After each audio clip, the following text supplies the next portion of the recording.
of Management Studies IGNOU presents an audiobook on the course Mmpc 011 titled Social Processes and Behavioral Issues for MBA Program. Presenting Block 3 titled Interpersonal and Group Processes. Unit 9 Conflict and Negotiation Strategies Part 2.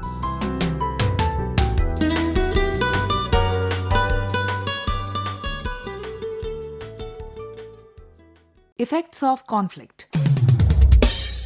From the discussion on different views on conflict, you could infer that conflict can have both positive and negative impact on individuals, groups, and organizations. For example, as a result of intergroup conflict, certain changes occur within groups and between groups.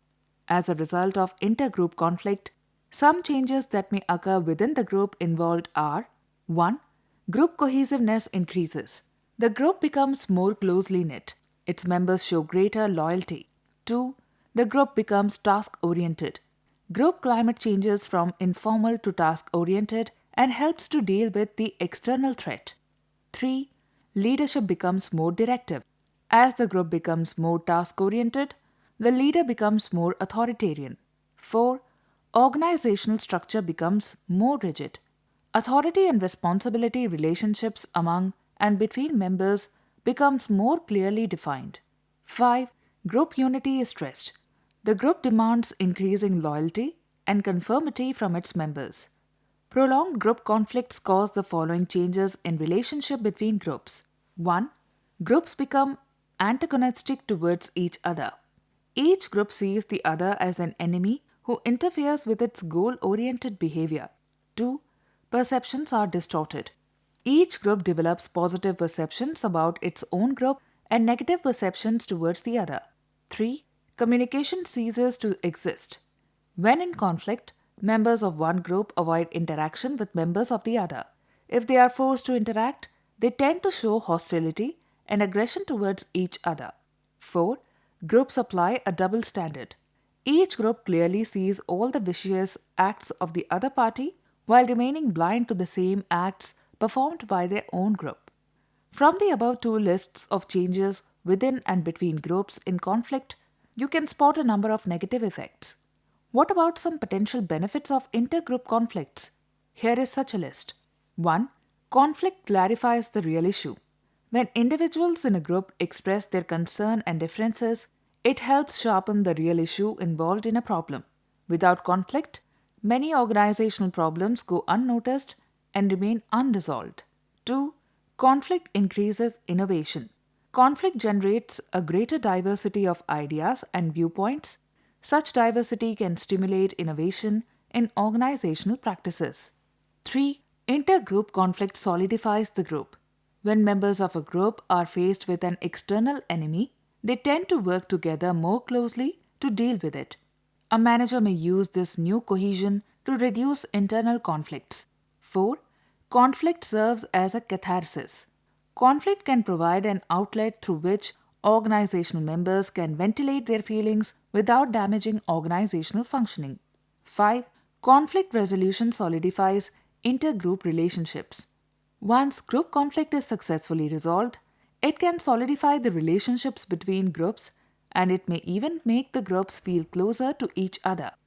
A balanced view of the effects of conflicts leads us to the following conclusion. Conflict is inherently neither good nor bad, but simply has the potential to improve or impair an organization's performance through its consequences. Conflicts that result in increased organizational performance and help an organization to attain its goals may be termed as functional. On the other hand, conflicts that hinder organizational growth and prevent it from achieving its goals can be termed as dysfunctional. Thus, conflict in certain forms can be functional or dysfunctional depending on its nature, intensity, duration, and the manner in which it is handled. You may now like to ask, how does one know whether a conflict is functional or dysfunctional?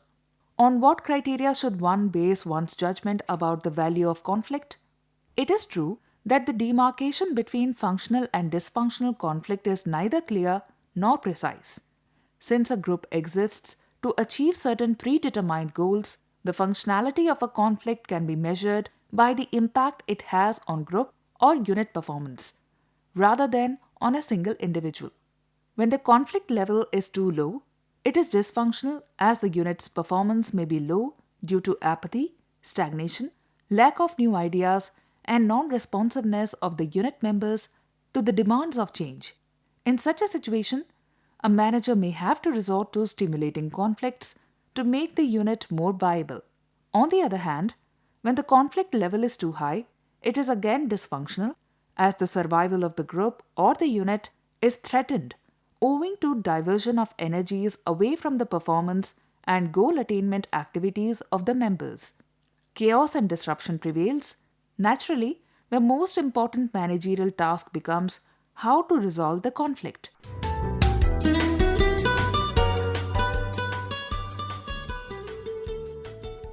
Conflict process.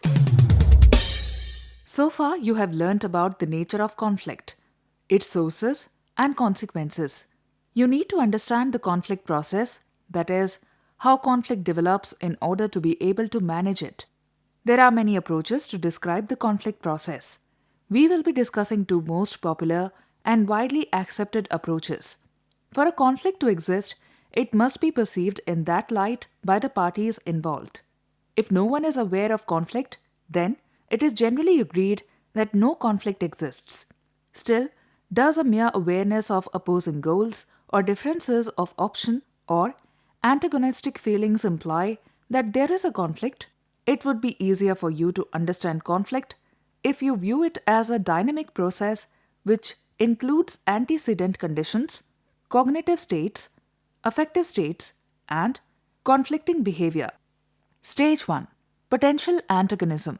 The first stage is the presence of antecedent conditions that create opportunities for conflict to arise. They need not necessarily lead to conflict and may be present in the absence of conflict as well. You may refer to this stage as the source of conflict, which we have discussed. Stage 2. Cognition and personalization. The antecedent conditions may or may not lead to conflict. They must be perceived as threatening if conflict is to develop. The situation may be ignored if it is seen as minimally threatening. Moreover, if a conflict is perceived, it does not mean that it is personalized. However, if feelings are generated, they tend to influence perception of the conflict. When individuals become emotionally involved, they experience feelings of hostility, fear, mistrust, or being threatened. This is the stage of felt conflict. Stage 3. Conflictive and conflict management behavior. Manifest behavior is the action resulting from perceived and or felt conflict. At this stage, a conscious attempt is made by one party to block the goal achievement of the other party. Such behavior may range from subtle, indirect, and highly controlled forms of interference to more open forms of aggressive behavior like riots and war. Most conflict handling behaviors are displayed in several forms like resignation and withdrawal, appeasement and compromise, confrontation and collaboration, etc.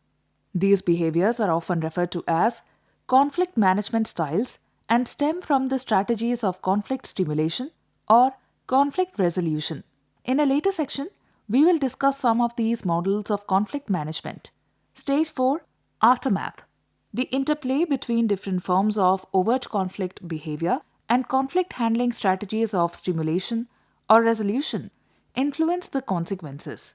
These consequences, in turn, influence the antecedent conditions and probability of future conflict. Sometimes, the aftermath sows the seeds of yet another conflict episode wherein the entire process is repeated. The 4-stage conflict process model is a very useful framework to understand any conflict. On the basis of such a framework, you can now define conflict as the process which begins when one party, A, perceives that the other party, B, is making some conscious efforts to frustrate it in pursuing its interest. Party A or B may be an individual or groups. Forsyth's model. This is a 5-stage conflict resolution model which may be used to understand task as well as process conflict. 1. Disagreement. Usually, a conflict begins when differences surface.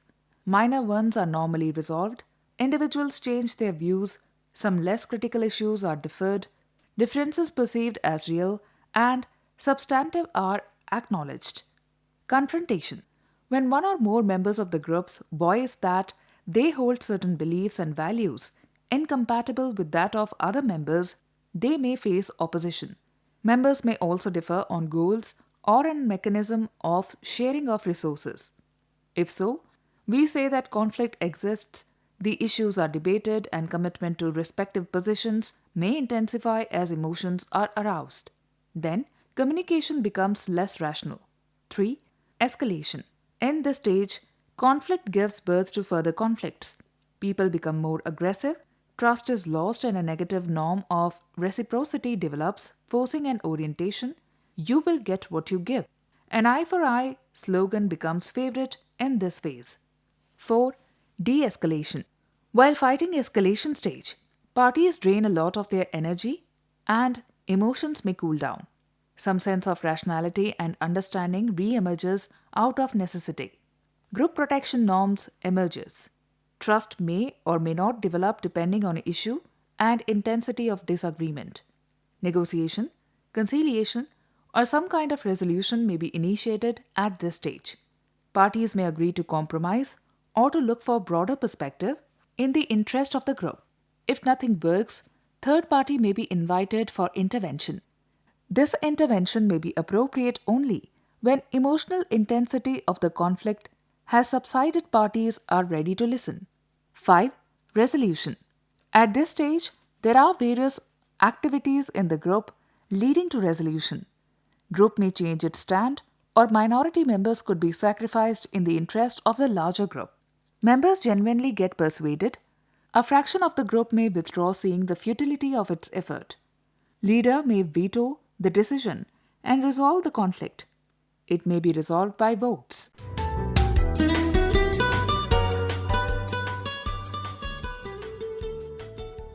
Conflict management. There are several conflict management frameworks available. In this unit, we discuss 3 frameworks of conflict management. 1. Thomas's framework. In this framework, the primary conflict management tactics are identified in 2 dimensions: cooperatives, the degree to which one party attempts to satisfy other parties' concerns, and assertiveness, the degree to which one party attempts to satisfy his or her own concerns. There are 5 conflict management tactics: competing, collaborating, avoiding, accommodating, and compromising. 1. Competing. In this, a person desires to satisfy one's own interest regardless of the impact on the other party in the conflict. 2. Collaborating. A situation in which each party to a conflict desires to satisfy fully the concerns of all parties. 3. Avoiding. It is the desire of a person to withdraw from a conflicting situation or suppress it. 4. Accommodating. In order to maintain the relationship, one party may be willing to be self-sacrificing. 5. Compromising. In this situation, each party to a conflicting situation is willing to give and take something. 2. Parikh's framework. This framework proposes 8 styles of conflict management based on 2 modes. A. Avoidance modes. There are 4 main avoidance styles. 1. Resignation. This is the extreme avoidance mode with a sense of helplessness. 2. Withdrawal. In this form of avoidance, the attempt is to get away from the conflict. 3. Diffusion. The main objective of the diffusion mode of conflict resolution is to buy time for dealing with the conflict. 4. Appeasement. The main objective is to buy temporary peace. As a result, conflict remains unresolved and situation deteriorates further. B. Approach modes. There are also 4 styles under this mode. 1. Confrontation. Confrontation is fighting on an issue to get a solution in one's favor. This style involves coercion and is likely to fail to reach a solution. 2. Compromise. This is the process of sharing the gain without resolving the conflict. 3. Arbitration. In this case, third party may be sought to assess the conflicting situation objectively and give an award acceptable to both the parties. 4. Negotiation. The most satisfactory solution can emerge only when both groups jointly confront the problem and explore alternative solutions. During the conflict situation, the in-group and out-group are addressed as we and then. Out-group is considered to have interest opposed to in-group, and the former is seen as belligerent. Then conflict seems to be inevitable. But if the out-group is perceived distracted or disinterested, conflict may not arise. Once conflict has surfaced, out-group may still be perceived in two ways: open to reason and unreasonable. The avoidance mode is based on fear and results in defensive behavior like rationalization, emotional displacement, and anger.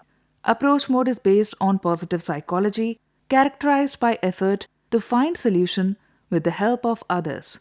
We briefly describe the avoidance and approach styles. Avoidance styles. Extreme avoidance of conflict happens when the out-group is belligerent and unreasonable.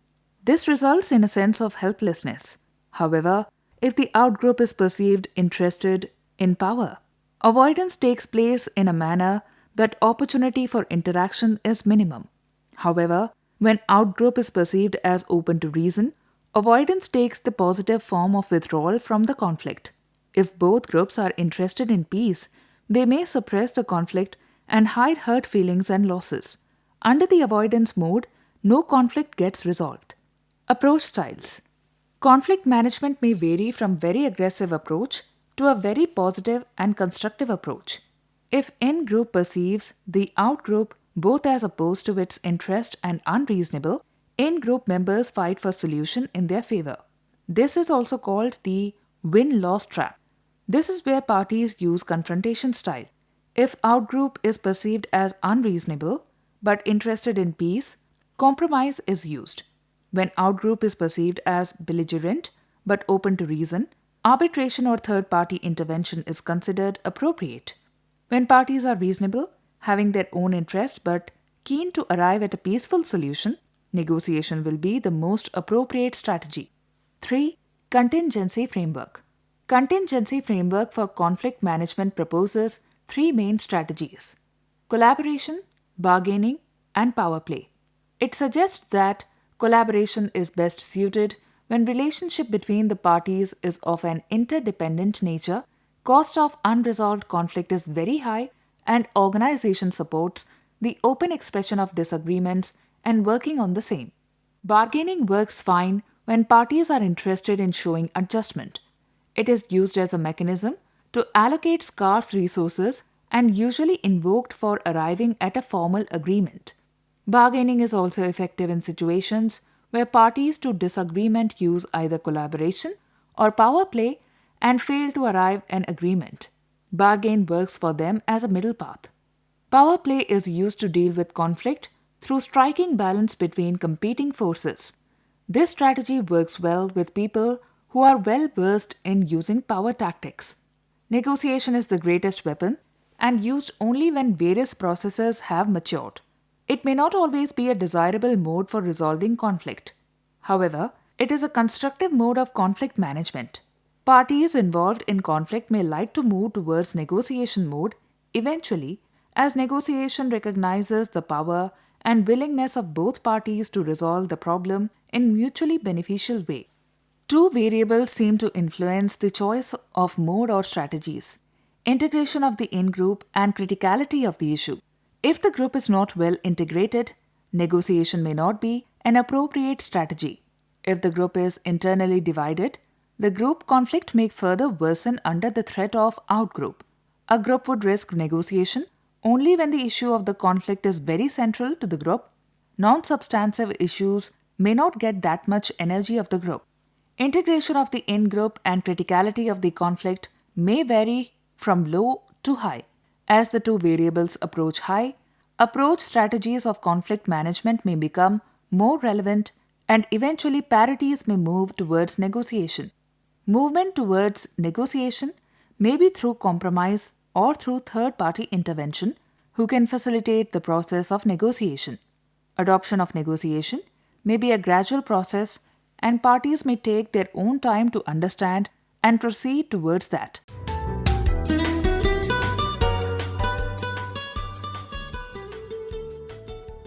Conflict prevention. We can now move to examine the modes through which conflict can be handled so as to result in optimal unit performance. You have already seen that when conflict level is too low, the unit performance is also likely to be low, and there is a scope for a perceptive manager to stimulate conflict in order to enhance the performance of the group. Similarly, when the level of conflict is too high, conflict needs to be resolved so as to restore high performance and optimal level of conflict. So, in this section, we shall examine both the strategies of conflict management stimulation as well as resolution. Stimulating productive conflict. Most of us since childhood have been taught to avoid conflict and even disagreement. How many times have you heard the statement, "Don't argue, stop fighting," or "It's better to turn the other cheek"? However, this tendency to avoid conflict is not always productive, and there are times when there is a need to stimulate conflict. In an interesting experiment, a series of groups were formed to tackle a particular problem. In some groups, a member was planted to challenge the majority opinion. Without fail, all groups that had planted member came up with more perceptive solution.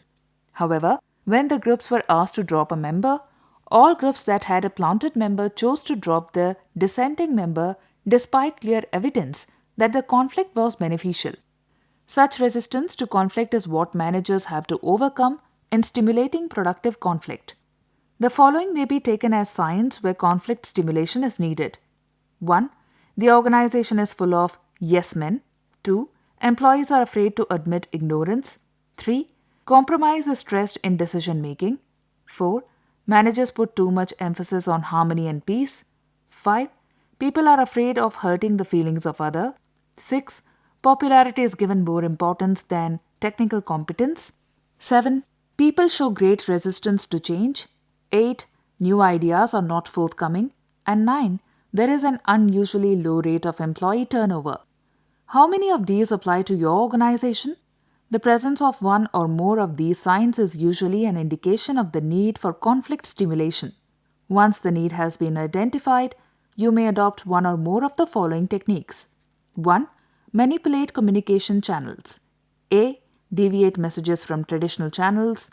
B. Repress information. C. Transmit too much information. And D. Transmit ambiguous or threatening information. 2. Alter the organization structure. A. Increase the size of the unit. B. Increase the specialization or standardization. C. Add, delete, or transfer organizational members. And D. Increase interdependence between units. 3. Alter personal behavior factors. A. Change personality characteristics of leader. B. Create role conflict. And C. Develop role incongruence. These are only suggestions.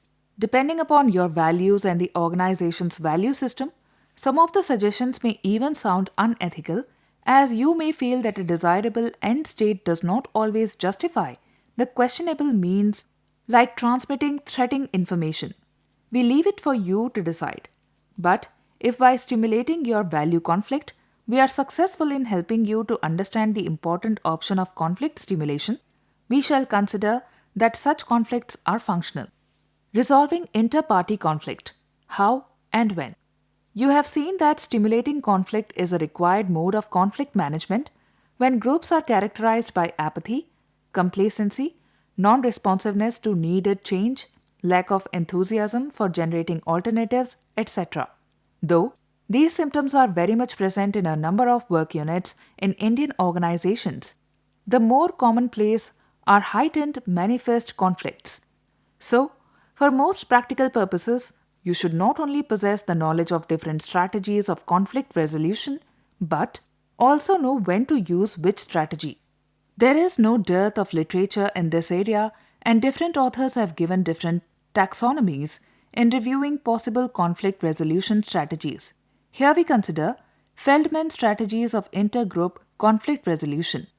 The primary dimension along which intergroup conflict resolution strategies vary is how openly a manager should address the conflict. The chief characteristic of conflict avoidance strategy is that they attempt to keep the conflict from coming into the open. The goal of conflict diffusion strategies is to keep the conflict in abeyance and to cool the emotions of the parties involved. Conflict containment strategies allow some conflict to surface, but tightly control which issues are to be discussed and the manner in which they are discussed. Conflict confrontation strategies are designed to uncover all the issues of the conflict and try to find a mutually satisfactory solution. Conflict avoidance strategies. Ignoring the conflict. This strategy is represented by the absence of action. As a manager, you may have often avoided dealing with dysfunctional aspects of conflict. However, when you avoid searching for the causes of the conflict, the situation usually continues or worsens over time. Although ignoring the conflict generally is ineffective for resolving important policy issues, there are some circumstances in which it is at least a reasonable way of dealing with problems. One such circumstance in which ignoring the conflict is a reasonable strategy is where the issue seems to be symptomatic of other, more basic conflicts. For example, two groups may experience conflict over the amount and quality of office space. Such conflicts often reflect more important issues about relative power and status. Resolving the office space problem would not address the key issues, and attention could be directed more fruitfully to more basic concerns. Imposing a solution. This strategy consists of forcing the conflicting parties to accept a solution devised by a higher authority. Imposing a solution does not allow much conflict to surface, nor does it leave room for the participants to air their grievances. So, it is also generally an ineffective conflict resolution strategy. Any peace that it does achieve is likely to be short-lived. Since the underlying issues are not addressed, the conflict reappears in other guises and in other situations. Forcing a solution can, however, be appropriate when quick, decisive action is needed. For instance, when there is conflict over investment decisions and delays can be very costly, forcing a solution may be the best strategy available to top management. Likewise, it may be necessary when unpopular decisions must be made and there is very little chance that the parties involved could ever reach agreement. A typical example is where an organization must cut back on the funding of new initiatives. No department may agree to cut its staff and expenses for the larger good, but some hard, unpleasant decisions ultimately may have to be made. Conflict diffusion strategies. Smoothing. One way you can deal with conflict is to try to smooth it over by playing down its extent or importance. You may try to persuade the groups that are not so far apart in their viewpoints as they think they are, point out the similarities in their positions, try to pat group members whose feelings have been hurt, or play down the importance of the issue. By smoothing the conflict, you can hope to decrease its intensity and avoid escalation or open hostility. Like forcing a solution, smoothing generally is ineffective because it does not address the key points of conflict. However, smoothing sometimes can serve as a stopgap measure to let people cool down and regain perspective. In the heat of the battle, people may make statements that are likely to escalate the conflict, and smoothing often can bring the disagreement back to a manageable level. Smoothing also may be appropriate when the conflict concerns non-work issues. For instance, intergroup conflict frequently occurs between older and younger employees because of their different political beliefs and moral values. Smoothing can help to diffuse the tension and not allow the conflict to spill over into central work issues. Appealing to superordinate goals. You can diffuse conflicts by focusing attention on the higher goals that the groups share or the long-range aims that they have in common. This tends to make the current problem seem insignificant. Finding superordinate goals that are important to both groups is not easy. Achieving these goals require cooperation between the groups. So, the rewards for achieving the goals must be significant. The most successful and most frequently used superordinate goal is organizational survival, that is, If the subunits do not cooperate sufficiently, the continued existence of the larger organization itself will be severely jeopardized. Conflict containment strategies. Using representatives. One of the strategies you can use to contain the conflict and decide an issue is to meet the representatives of the opposing groups rather than deal with the groups in their entirety. The rationale is that the representatives know the problems and can argue the group's points of view accurately and forcefully. Although this seems to be a logical way of proceeding, the research on the use of representatives as a means of solving intergroup conflict gives fairly negative indicators. Representatives are not entirely free to engage in compromise. They have to act out of loyalty and motivation to win, even though a solution to the intergroup problem may be sacrificed in the process. A representative who gives in is likely to face suspicion or rejection from group members. So, if a representative cannot win, he or she will try to deadlock a solution or at least forestall defeat. Although individual representatives have difficulty in negotiating an agreement because of their fear of rejection by their groups, situational factors can increase the effectiveness of this strategy. Use of group representatives from all sides can help overcome individual anxiety about group rejection. The members of each team can provide mutual support when they need to make concessions in order to achieve agreement. Also, group of negotiators may receive broader support and trust from their respective sides, since each representative may represent a different constituency or bring a different expertise to the negotiations. Most labor negotiations involve several representatives of both management and labor. Resolving conflict through representatives is more effective only as long as rigid positions are not taken or are made public. If rigid positions have been taken, the representatives become even more intransigent and the given is more likely to be attributed to their personal failure than to situational factors. Structuring the interaction. Some managers assume that one way to decrease conflict is to increase the amount of contact between the groups. In reality, increased interaction can merely add fuel to the fire. The two groups spend their time looking for additional reasons to reinforce mutual negative stereotypes. However, structuring the interaction between the groups can be effective in resolving conflict. Providing a framework on how many issues are discussed and the manner in which they are discussed can facilitate conflict resolution. There are many ways to structure the interaction between groups to deal with a conflict. Some of the most effective strategies allow some conflict to surface but prevent it from getting out of hand and reduce hardening of positions. These are A. Decreasing the amount of direct interaction between the groups early in the conflict helps to prevent the conflict from escalating. B. Decreasing the amount of time between problem-solving meetings helps to prevent backsliding from tentative agreements. C. Decreasing the formality of the presentation of issues helps to induce a problem-solving rather than a win-lose orientation to the conflict. D. Limiting how far back historically and how widely precedents can be cited helps to keep the focus on finding a solution to the current conflict. E. Using third-party mediator can act as a go-between who transmits offer and messages, helps the group to clarify their positions, presents each group's position more clearly to the other, and suggests some possible solutions that are not obvious to the opposing parties.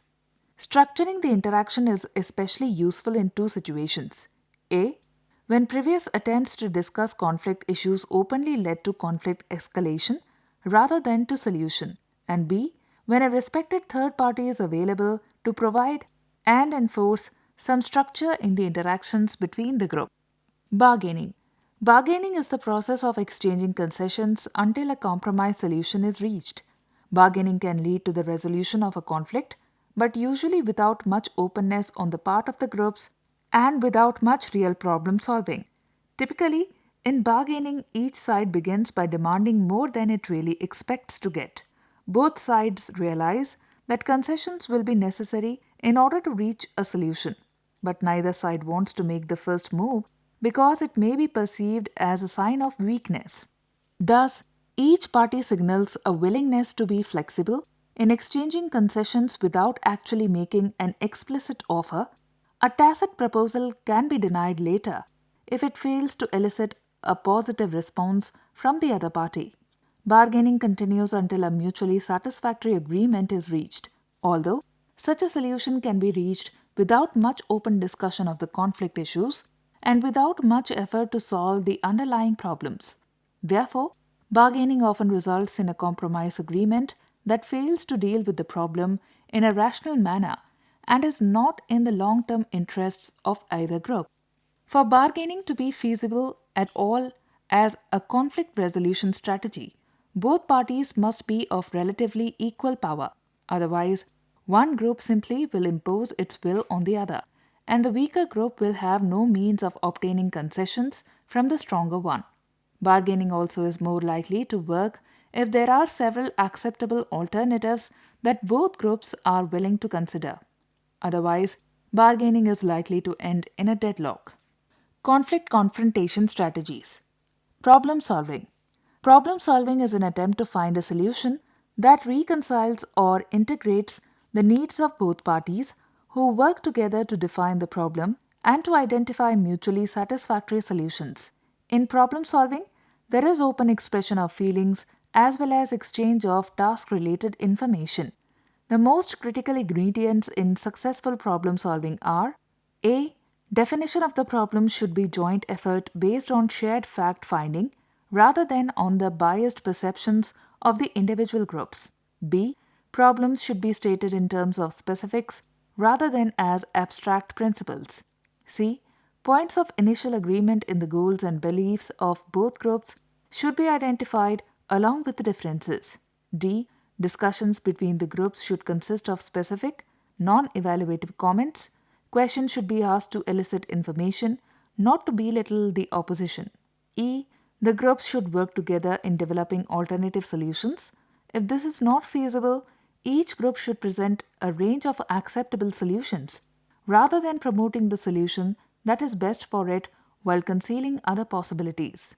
F. Solutions should be evaluated objectively in terms of quality and acceptability to both groups. When a solution maximizes joint benefits but favors one party, some way should be found to provide special benefits to the other party to make the solution equitable. G.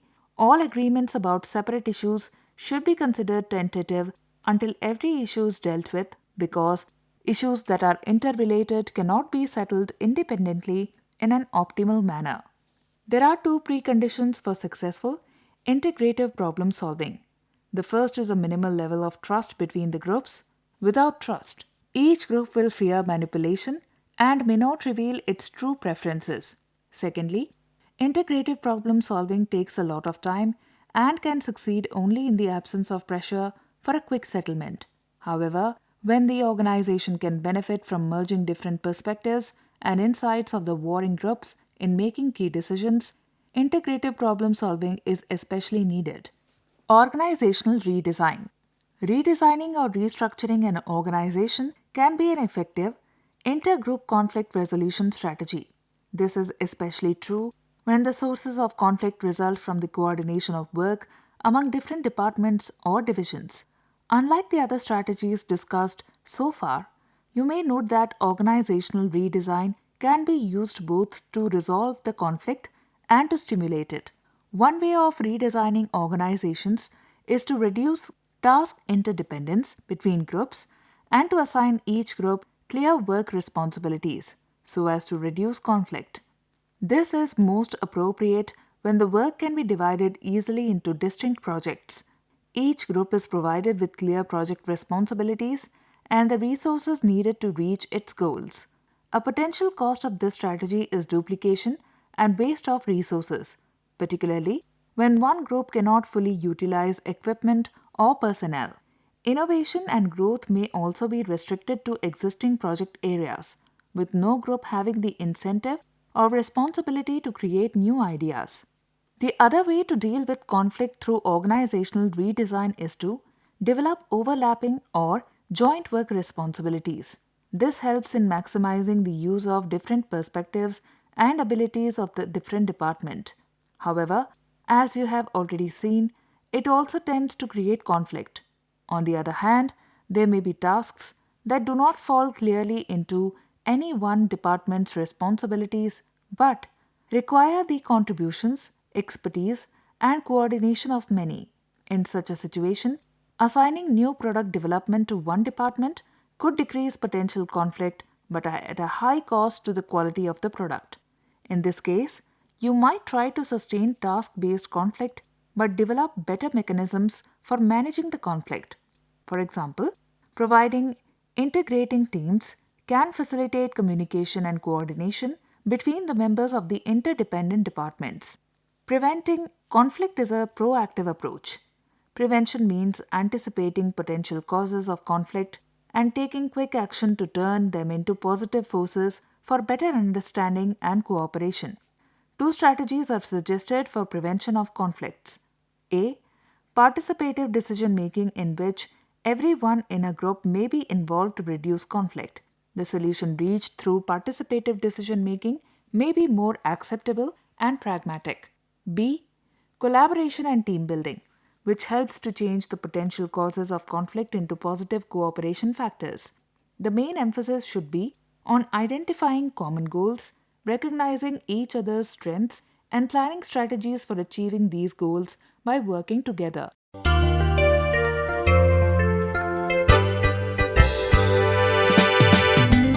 School of Management Studies IGNOU presents an audio book on the course Mmpc 011 titled Social Processes and Behavioral Issues for MBA Program. Presenting Block 3 titled Interpersonal and Group Processes. Unit 9 Conflict and Negotiation Strategies Part 1.